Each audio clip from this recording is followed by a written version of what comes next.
Diskusi mengenai sejarah dan politik di Malaysia banyak mengacu pada nostalgia zaman dulu.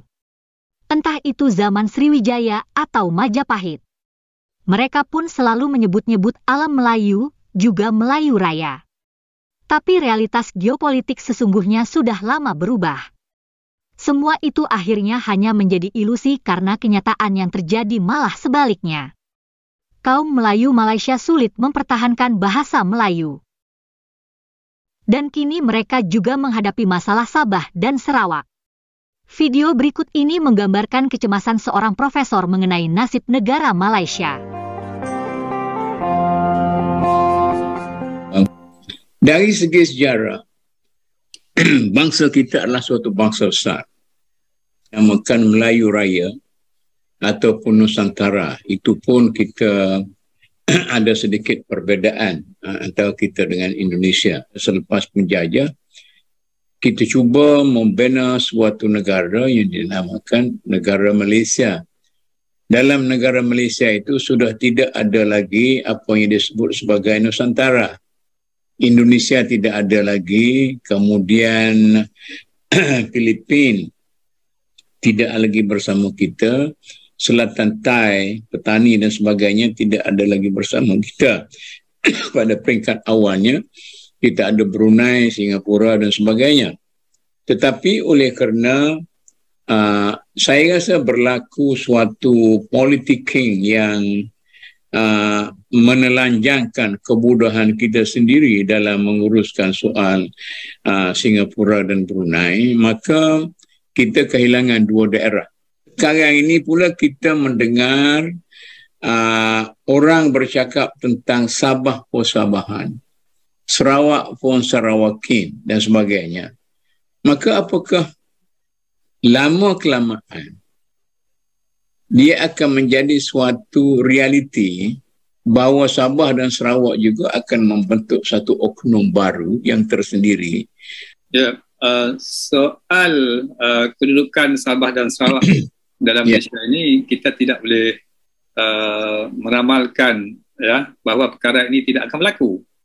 Sebab dalam masa-masa kehadapan ya, bermula daripada masa sekarang pun ya, bagaimana rakyat di Sabah dan di Sarawak ya sudah mula sedar ya, mula berfikir dan sebahagian daripada mereka itu mendapat pendidikan yang tinggi ya. Nah, jadi kemungkinan perkara ini kalau menjadi satu kesedaran yang kuat ya di kalangan rakyat di Sabah dan Sarawak ya, kemungkinan berlaku ya tuntutan seperti ini tadi.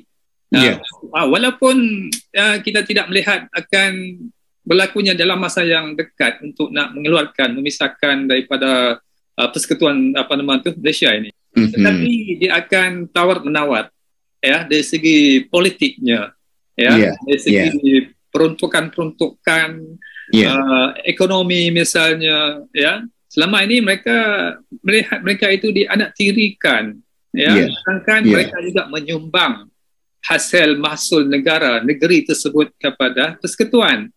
Jadi kalau maksudnya sentimen ini sentiasa akan wujud ya. Bagi orang politik saya boleh faham apa yang masyarakat mahu, mereka akan ikut kerana politik itu begitu sifatnya. Tetapi bagaimanakah mengapa boleh terjadi rakyat marhin di daerah-daerah tersebut mempunyai suatu kesedaran baru yang mengatakan bahawa bahagian mereka tidak tertunai selama ini dan mereka telah diperkudakan oleh Semenanjung. Dari segi ledakan dunia teknologi maklumat ini dan dunia tanpa sempadan, dia telah membuka mata dan minda masyarakat ya kepada pendedahan baru dunia ini ya. Jadi apabila maklumat ini sampai ke kawasan-kawasan pendalaman dan sebagainya ya tentang soal-soal ketidakadilan, ketidakseimbangan, ketirisan dan sebagainya, orang mula membuka mata ya. Jadi kenapa di Kuala Lumpur ya ataupun di Semenanjung mendapat banyak dari segi peruntukan, utamaan dan sebagainya, sedangkan di Sabah dan Sarawak banyak ketinggalan, ya. Di forum diskusi yang lain, masalah Sabah dan Sarawak pun dibicarakan belum lama ini. Di situ ada usulan, bagaimana jika politikus Sabah dan Sarawak diberi kesempatan jadi Perdana Menteri.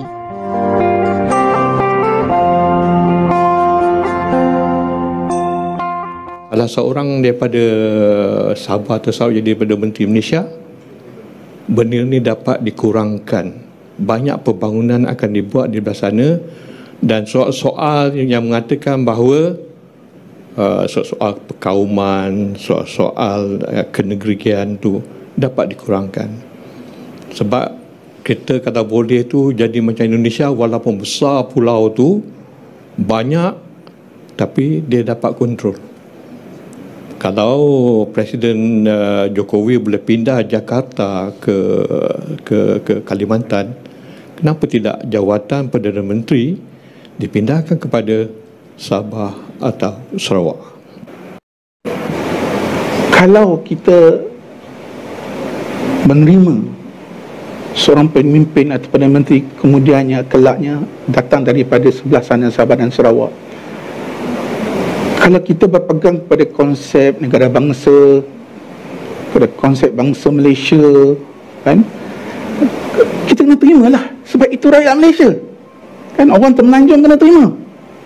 Tapi orang sebelah sana pun kena ada perasaan yang terbuka sebegitu. Oh, tak ada masalah. Kenapa? Kedah dah ada, kan? Apa dia, berapa kali Kedah tu Mahathir Tengku Nur Rahman, kan? Pahang dah ada, kan? Pahang dah ada. So kalau Sabah dan Sarawak adalah sebahagian dari persekutuan Malaysia, by all means kelayakan itu ada pada mereka, dan kita kena berjiwa besar. Macam isu yang signifikan paling penting sekarang adalah soal pembangunan dan Sabah dan Sarawak memberi hak mereka yang sepatutnya dalam perlembagaan. Dan kalau itulah boleh diselesaikan dengan hadirnya seorang Perdana Menteri sebelah sana, tak ada masalah. Sabah ke Sarawak ke Kelantan ke, tak ada masalah, kan? Betul, selalunya Perdana Menteri itu kalau dia jadi Perdana Menteri daripada negerinya akan dibangunkan. Tapi saya orang Kedah, 2 Perdana Menteri daripada sana pun Kedah tak maju mana pun. Maaf cakap. Terima kasih.